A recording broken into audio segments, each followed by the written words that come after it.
কেমন আছো সবাই? আশা করি সবাই অনেক অনেক ভালো আছো।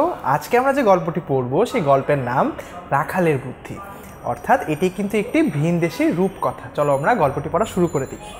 এক দেশের মন্ত্রী খুব বড় রকমের একটা অপরাধ করেছিলেন, অর্থাৎ আমরা বুঝতে পারছি যে কোনো এক দেশের একটি মন্ত্রী খুব বড় রকমের একটি অপরাধ করলেন।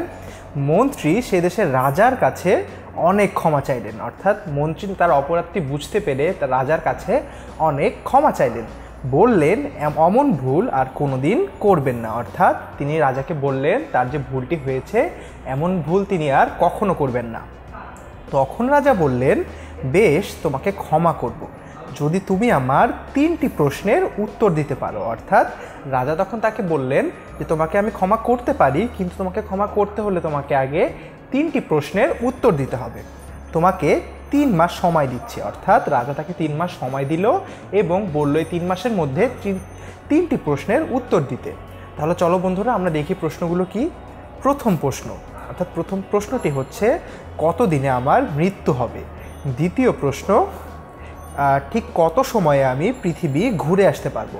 এবং তৃতীয় প্রশ্ন, যেদিন তুমি এইসব প্রশ্নের উত্তর নিয়ে আমার কাছে আসবে সেদিন বলতে হবে সেই মুহূর্তে আমি কি ভাবছি। অর্থাৎ যখন এই 2টি প্রশ্নের উত্তর নিয়ে মন্ত্রী রাজার কাছে আসবে তখন মন্ত্রীকে বলতে হবে সে সময় আসলে রাজা কি ভাবছে এবং তা যে ভুল তা প্রমাণ করতে হবে, এবং রাজা যেটি ভাবছে সেটিকে কিন্তু ভুল প্রমাণ করতে হবে। তাহলে বন্ধুরা আমরা কিন্তু এই ভিডিওতে রাখালের বুদ্ধি গল্পটির প্রথম অংশটুকু এখানে দেখে নিলাম। তাহলে আমরা আসলেই মন্ত্রী উত্তরগুলো দিতে পেরেছিল কিনা কিংবা মন্ত্রী আসলে কি হয়েছিল তা জানতে তোমরা পরের ভিডিওগুলো অবশ্যই দেখে নেবে।